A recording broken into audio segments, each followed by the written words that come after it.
Hey everybody, what is going on? Hexlex here with another Master Duel video for you. So today we're going to be taking a look at a deck that I actually just built, and I actually am fresh off of playing these games here over the past couple of hours, and I gotta tell you, this deck is one that I am having quite a bit of fun with. That is Dragon Link. I was a bit anxious kind of going into this deck because honestly, Dragon Link is a very intimidating deck, right? It's a very combo-centric deck, but unlike a lot of combo decks, this one is very, very non-linear. It's probably the most non-linear combo deck among the top tier decks in the meta right now, you know, tiers 1 through 3. And that I'm aware of anyway. In any case, yeah, Dragon Link, honestly, it's a deck that I really want to put together a combo guide for, but it would really be a very freeform kind of guide where I would not be showing specific lines, but just be like opening hands and being like, okay, let's see what we can do with this. Because really that's kind of how this deck plays out in all of its games. It's just kind of like, you kind of play stuff until you can't anymore, and try to reach like some kind of like at least somewhat impressive inboard. Like, if you can at least get a Heretic Seal out, as far as I'm concerned, at the time you're good to go. But no, we can definitely be doing a lot more than that. We could be throwing out some Borreload Dragons, we could be throwing out some Borreload Savage Dragons, Hot Red Dragon Archfiend Abyss, always a good contender, relatively easy to make in this deck as well. Even just getting out like a Chaos Ruler for some extra gas is a pretty good play. Like, this deck can really do it all, and it's really not as hard as it might seem. The idea of a freeform combo deck might seem kind of intimidating, but it's pretty fun actually. It's kind of liberating in a way because rather than doing specific combo lines, you get to kind of just throw stuff out there and see what sticks, so to speak. So my iteration is 45 cards. There's definitely more cards than I tend to play in most decks, but Dragon Link is a lot like... I'm thinking back to like Adventure 10E when we first built it, and I think we were playing upwards of like 40, or was that the deck we were playing like 44 cards in? In any case, Dragon Link is a very like expansive combo deck in terms of what it can do, so you kind of need a lot of moving pieces, and that's why we are playing at 45 cards. We also will be playing, you know, of course, there decent bits of disruption and stuff for the Crossout Designator. Even though we only are playing one, we still want like the Nibiru, the Imperm, the Veiler for it, as well as of course Sea and Ash. We are, of course, playing the Adventure Engine as well. I did craft Fairy Tale Snow this time. Last time I played this deck, I had not crafted Fairy Tale Snow yet, but I'm definitely seeing just how essential it is to going off with this deck. It's very good card, and I look forward to playing it in future combo decks as well. So yeah, pretty much the main way you start most of your plays just by throwing a dragon monster onto the board and then linking into Striker Dragon. That will allow you to search up the boot sector launch, and then from there, ideally, you're summoning at least one rocket monster from your hand, ideally a Rokket Tracer, but really as long as you're just getting like the card advantage in general. That's kind of how Dragon Link kind of builds its combos, right? You're throwing out these cards, and as you're summoning them and using them away as materials, they're all like kind of adding or drawing cards. You know, you've got like the Black Metal Dragon getting the red med, you know, going that into the Striker Dragon will also get you the boot sector launch. From there, it's pretty easy usually to go into Romulus, which gets you the Dragon Ravine, which can set the Destrudo. Like, you're just constantly like snowballing all this advantage and just building up to, again, either like a big synchro play like a Hot Red Dragon Archfiend, or if it's your, you know, opponent's turn, you can go for an access code OTK pretty easily. I find access code OTKs are a lot of how I win with this deck. Mostly that tends to be the case because as you're throwing materials out, your opponent's like negating stuff here and there, and then you can just kind of use the materials you have left over to just go into like Nightmare Unicorn and then access code, and then it's usually not hard to then bring back like a Chaos Ruler that's in your graveyard or something like that. So Borreload Dragon is obviously the big new boost to this deck. However, I've kind of been finding that like Borreload Dragon is like, yeah, it's obviously a great like boss monster to go into, but I'm kind of realizing like, oh, I kind of I should say kind of 2 times in a row there, geez. I kind of could have, is what I meant to say, been playing this deck this whole time, because like, yeah, Borreload is nice, and yeah, it does pack a huge punch, but it's definitely not necessary to win. And again, most of the time I win, I don't even need the Borreload, so I kind of feel like I just should have been playing Dragon Link more this whole time. This deck, like I said, is super duper fun. I'm a huge fan of it, and we're going to be seeing some pretty awesome games with it. It's funny too, this is one of the cases where like I'm actually running down the timer quite a bit on these games, just 'cause I'm trying to figure out like, oh my god, there's so many different lines you can do. It's awesome though, that's what I love about this deck.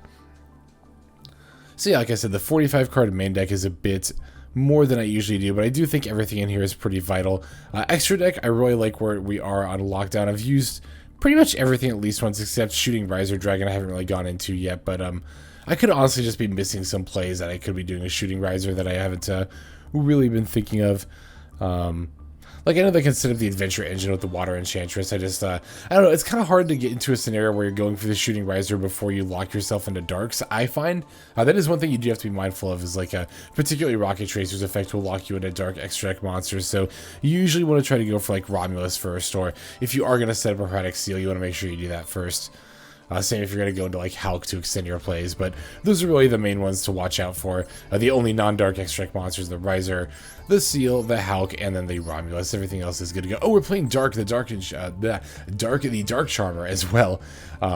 Rather than IP Masquerena is what I think you would normally play in this slot, but I'm trying out Dark because it is another new card, and the effect is pretty good. There are a lot of dark decks in the meta right now. I don't think I've actually used it myself, but really just having a relatively generic link 2 option to go into is the most important part. So it could be IP Masquerena if you have it, but well, again, like I said, I wanted to try out the new Dark Charmer here. Alright, so that is going to do it. I think that's about all I've got to say for the deck just about now. As always, if you have any suggestions for the build, I would love to hear them. Feel free to leave them in the comments. I'm always looking for that feedback. Same with the gameplay that we're going to see coming up here in a moment. So let's go ahead and break the list down card by card so we all know what all these cards are, and then we'll go ahead and take a look at some games. So we are playing 1 Effect Veiler, 3 Black Metal Dragon, 1 Rokket Synchron, 3 Maxx, 3 Ash Blossom and Joyous Spring, 1 Red Rose Dragon, 1 Roxrose Dragon, 2 Water Enchantress of the Temple, 1 White Dragon Wyverburster, 1 Black Dragon Collapserpent, 1 Fairy Tale Snow, 3 Rokket Tracer, 1 Rokket Recharger, 1 Destrudo, the Lost Dragon's Fission, right? Yeah, Frisian. Sorry, there's an R. I knew it was something weird like that. 1 Absorouter Dragon, 1 Wandering Gryphon Rider, 1 Red Eyes Darkness Metal Dragon. I'll probably end up calling this card Red Metal a lot, REDMD. 1 Nibiru the Primal Being, 1 Foolish Burial, 3 Chaos Space, 2 Rite of Aramesir, 1 Dracoback the Rideable Dragon, 1 Dragon Ravine, 1 Boot Sector Launch, 1 Fateful Adventure, 3 Quick Launch, 2 Call by the Grave, 1 Crossout Designator, 1 Basal Rose Shoot, and then finally 1 Infinite Impermanence.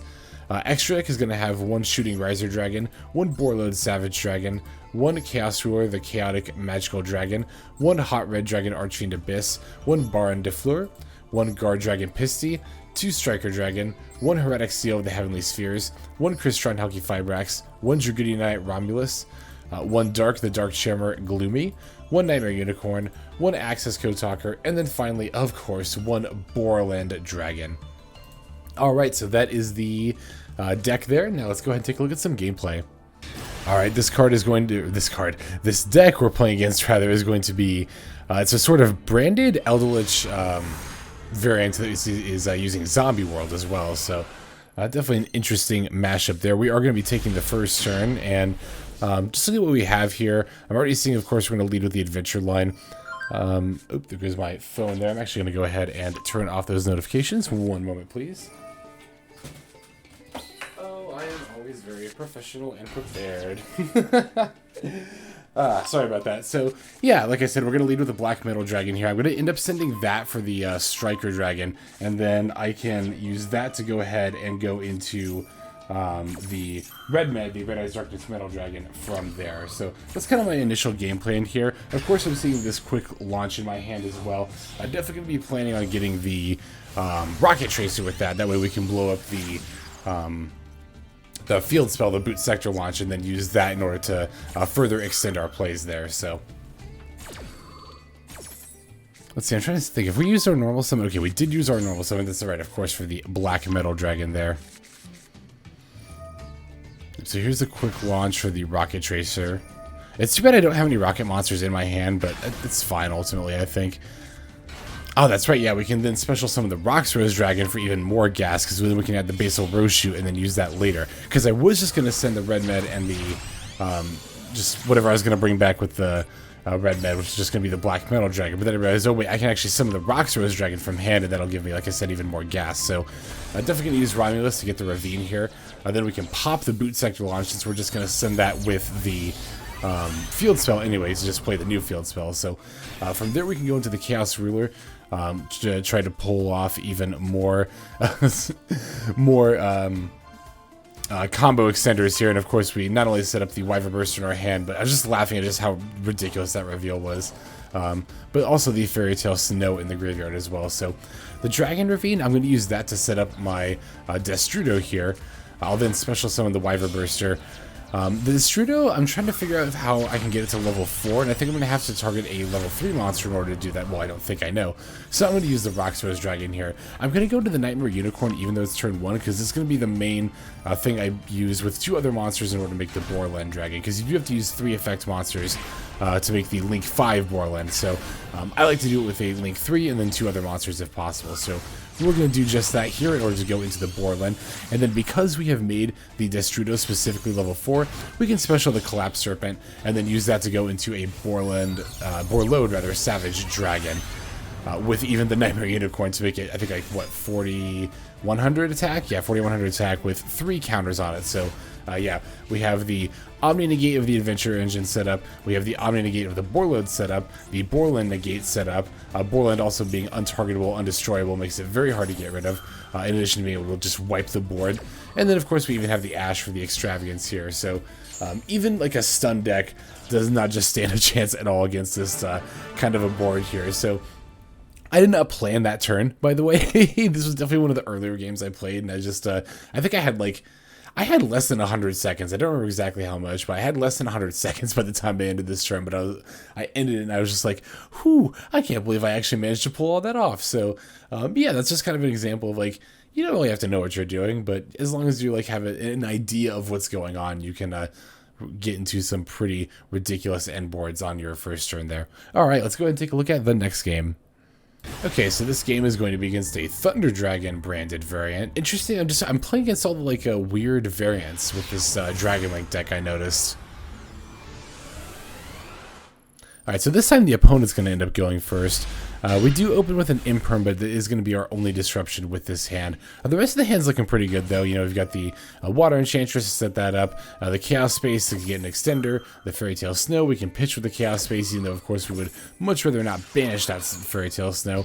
And then we have the Roxrose Dragon for the normal summon to then set up the rest of the play. Very luckily, after impering this Albert, my opponent didn't have anything here, which I really did not think was going to be the case, and I was even thinking right after I impermed the Albert, like, oh, maybe I should have waited for the Lubellion, but I think that is probably the better thing to do in most cases, is just wait for the Lubellion rather than imperm the Albert like I did, because your opponent could still very easily have, like, another play that lets them go into the fusion there, whereas, of course, Lubellion they can really only use once per turn, so... I'm going to lead with the Roxrose Dragon. Opponent's going to drop a Maxx C, but at this point, I'm pretty committed here. Like, I'm just going to go for it, I think, at this point, because, you know, the alternative is just going to end on, what, the Roxrose and that get run over. Like, you know, best case scenario, that just gets run over by the Albert. So, I figure, like, I'm just going to go for it here. And besides, I'm pretty sure I can set up an Omni Negate relatively soon into the combo. Also, one thing I noticed too is my opponent's running, like, a lot of cards, like a 50-card deck, so that inherently makes it less likely that they're going to draw something like a Nibiru if they're playing it, so I'm a little more inclined to take the risk for that reason as well. So we're going to go ahead and make the Romulus, add the Ravine. Of course, I went to Leap Climb to set up an access code on top of probably a Chaos Ruler, I think is what I ended up making here. Yeah, Chaos Ruler. A Chaos Ruler plus access code is going to be my OTK plan here, so I'm going to use the Chaos Ruler to see if we can find at least a little bit more gas, or even just like a discard target for a Dragon Ravine. Oh, we got a Nibiru, which is actually a pretty good discard target, because not only do we have, obviously, again, it just is something to discard for Ravine, but it's even a light, so we can use that to special summon the Collapserpent here. And then from there we can get the Destrudo back that we set up. We can then link into the Nightmare Unicorn. We don't have a card to discard, but that doesn't really matter because we're just going to use it to go into Access Code Talker anyway, like I mentioned earlier. That'll, of course, go up to 5,300 attack. We can pop the Albert and then just swing in for a game. So, We did get a little bit lucky here that the opponent didn't have a Nibiru again or something like that to stop us, but you know, once again, we also are playing against an opponent with a lot of cards in their deck and then are less inclined, or not inclined, but likely to then draw those cards. Actually, if I recall correctly, I think our opponent's got like a Veiler or something to knock down this Access Code Talker's attack. No, it's a Thunder Dragon Dark. No, I'm pretty sure they did negate it. Hang on, let's see here. Yep, there it is. They did have a Veiler, so... we actually do still have game anyway, not only with the Wyverburster, but we do have the Fairy Tale Snow set up in the graveyard as well. I'll use the Chaos Space to get a draw here. I'm going to move into battle phase before I use the Fairy Tale Snow's effect though, because I don't want to give my opponent one more draw before, or rather while they're in the main phase, because then of course then they can Nibiru, whereas when we do it in the battle phase, if they top deck Nibiru right at the end there, they wouldn't be able to use it. So seems very minor. It is admittedly fairly minor, but it is something to keep in mind. So that's kind of one of the ways that you can just kind of like play cards until you get no TK with this deck, or like how you know, you might get like negated, or like your combo might not seem like it's a full one, but as long as you can just get to like that 8,000 damage, which Access Code makes it very easy to do, that is of course all that you really need to do. So alright, let's go and take a look at the next game. Alright, this next game is going to be against Fluondre, and this is it's a longer game, but I don't know if I remember, it's the one I recall correctly. I don't think it's quite as much of a back and forth as the turn count of 8 turns might otherwise indicate. So opponent's going to take the first turn here. I'm feeling pretty good because I've got a Maxx, but then they summon a Barrier Statue and I'm not feeling so good anymore, especially because I don't have anything in my hand right now that can really get over it. And this Chaos Space doesn't really help, so I'm just going to set the Rokket Recharger and pass. I actually probably should have activated the Chaos Space here, maybe to deck thin just a little bit, but miraculously my opponent somehow doesn't have anything at all, so that's cool, but neither do we, so we just get another Chaos Space. Now I'll go ahead and activate. The opponent uses an Ash Blossom. I am 100% fine with this. That is super duper fine. Was not planning on doing anything with this Chaos Space anyway, so they are more than welcome to negate that with the Ash Blossom. Of course, I still can't run over a 1000 attack Barrier Statue, but you know, so it goes. Just waiting to top deck, you know, again, a halfway, like I'd take like a Celtic Guardian at this point. We do get a Water Enchantress, so we are able to normal summon her and then go into the battle phase and finally beat over this Barrier Statue, which will then allow us to make some plays. So gonna flip up this Rokket Recharger. Opponent's got a Maxx as soon as they do. I figure, you know what, I'm just gonna pass here. Now I know that might seem kind of weird, right, especially given that last game where I just played through a Maxx, but I'm actually totally fine doing this for two big reasons. One, it's main phase 2, so I can't win this turn by battle or by any other means because I'm not a burn deck, so there's no real point for me playing into this Maxx because it's just going to give my opponent gas going into their next turn. And two, I don't want to give my opponent even one draw. I don't want to give them any amount of gas because their hand has been so dead up to this point that I know these 4 cards are like nothing. They don't have anything to do with them. So I don't want to give them even one more top deck because now I'm pretty sure at this point I know, yeah, because of the Barrier Statue, obviously, I know it's Fluondre, so I know like all they need to top deck is one Rabina, and then I'm just SOL. So I don't want to give them even one draw. So that's why I'm fine totally just passing here. And sure enough, our opponent just sets a monster and passes. So, you know, you might see games like this and be like, oh, well, the opponent had nothing, right? Like, so of course you're able to win, but even when the opponent doesn't have anything, it's still important to play in such a way that we make sure they don't have anything. We can't let the opponent having a bad draw allow us to be careless or mindless with our plays. We always need to be mindful, honestly in life in general, but while we're playing Yu-Gi-Oh, we need to be mindful of giving our opponent the opportunity to have an out. It's kind of the antithesis of the advice I always, not always, but I like to give sometimes where, you know, you should try to give your opponent opportunities to misplay in the way that you play. Like, obviously still make the optimal play yourself, but play in such a way that you allow your opponent to misplay. Like playing, you know, if we're playing like Fright for a Despia variant, like playing the Fright for Patchwork before the Brain Diffusion to allow them the opportunity to maybe Ash to Patchwork.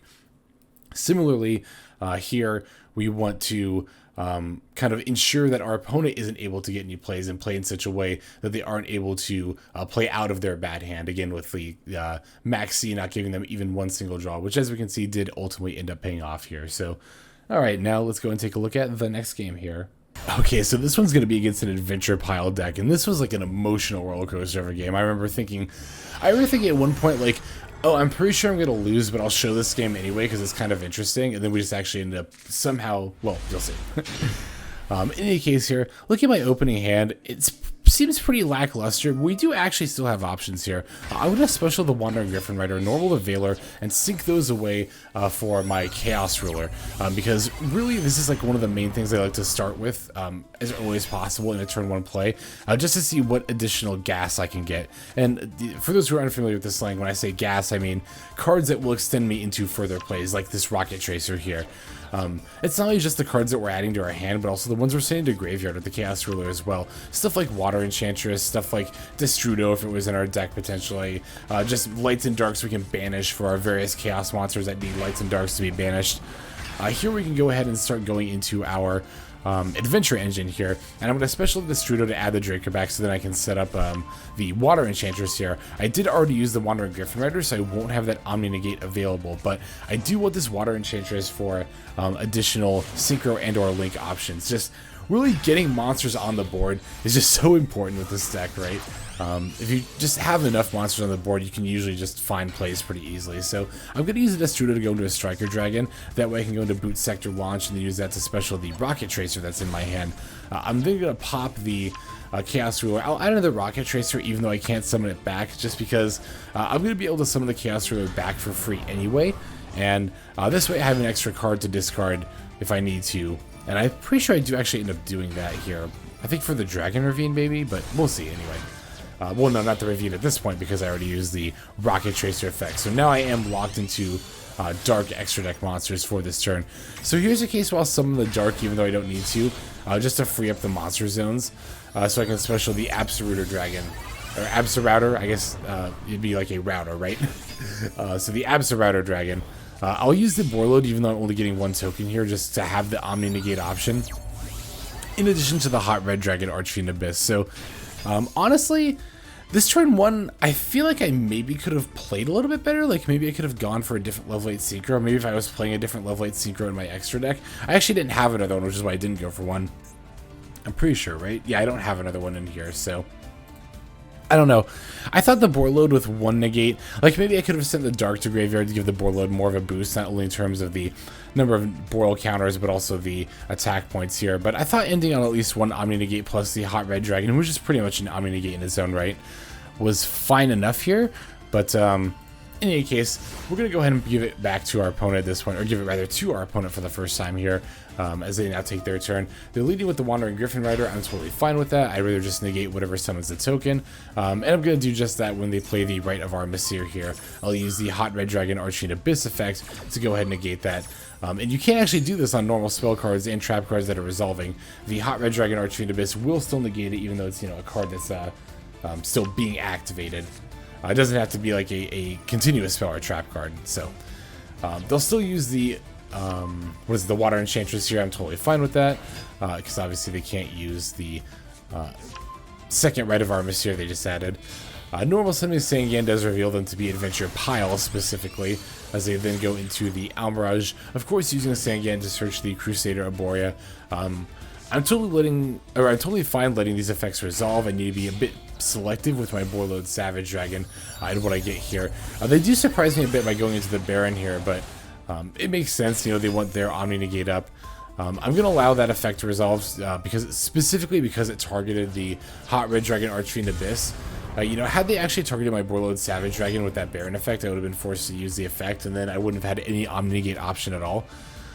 Here they make the DPE. I actually should have used the Borreload effect on the Fusion Destiny, because I'm going to end up using it on the DPE effect anyway, and it would have been better to just not let DPE, not let DPE come down at all if possible.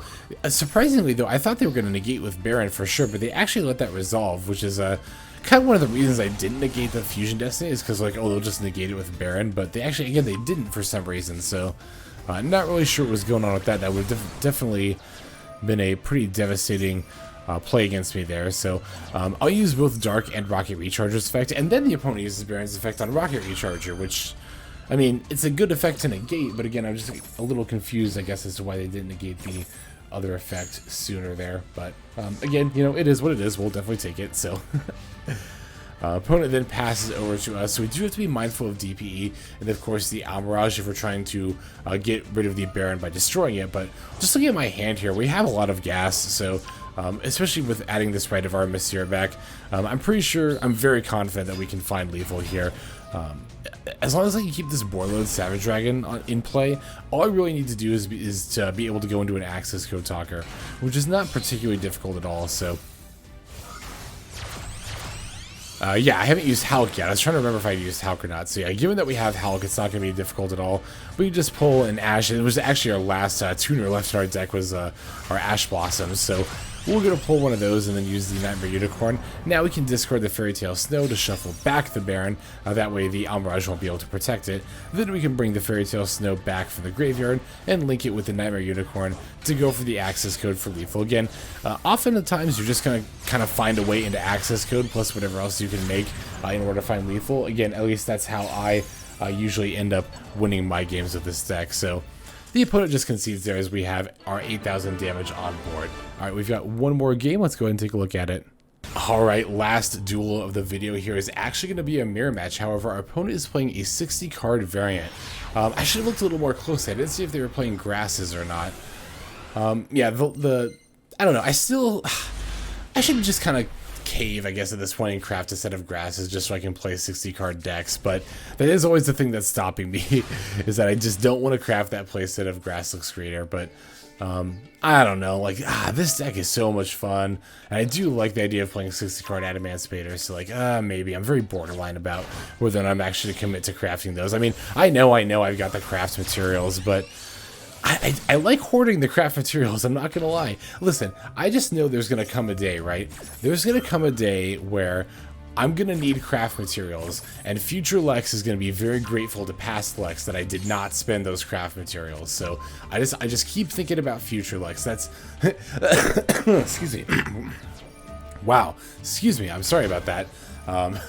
So yeah, that's kind of how I like to think of investing, or like saving in general, is just like, think about your future self. Think about how grateful your future self is going to be to your past self that you did this. And that's kind of like my main motivation there. Alright, so yeah, we're kind of just making some, setting up the adventure board here at this point, but as always as ever, I'm now just going to move in a pivot into my, my access code talker here, as it is turn 2 and I get the attack. So I have the adventure set up here in case I need to negate something, but I do plan on trying to use that for the damage there as well. Alright, so yeah, using the Ramios to set up the Dragon Ravine, I'm going to use that in order to set up the Destrudo in my graveyard, and then of course I can discard the Dracoback and equip that to the adventure token. And I'll use that also to bounce one of my opponent's back rows. I kind of thought my opponent was actually like an Eldritch variant at this point, because there are, 60 card Eldritches out there, so I saw 60 cards in 4 back row and just kind of assumed that's what it was, though the fact that my opponent took quite a bit of time before setting 4 and passing was a little bit suspicious. Now that I know, of course, that they are a... and of course I knew at this point when they activated the quick launch here, now that I know that they are a